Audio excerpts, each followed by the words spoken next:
Nakalimutan ni Joel Chua nung sinisira niya yung pangalan ko na hindi ako kandidato ngayong eleksyon na ito. Walang mawawala sa akin. Nawala naman ang pangalan ko dahil kinuha nila at niyuraakan nila.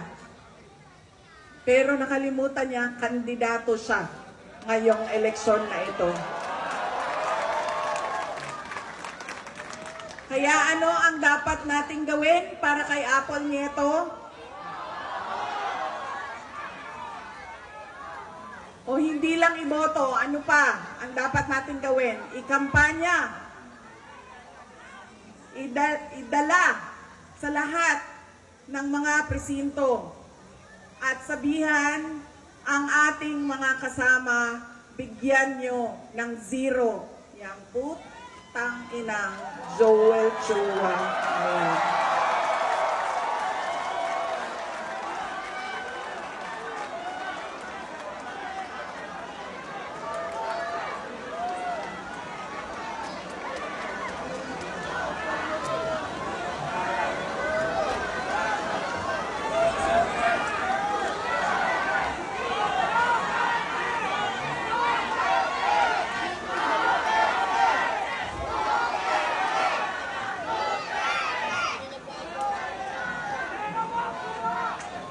Mga kababayan, ang lahat ng ginagawa natin ay para sa Diyos, sa bayan, at sa bawat pamilyang Pilipino. Syukran. Pilipinas,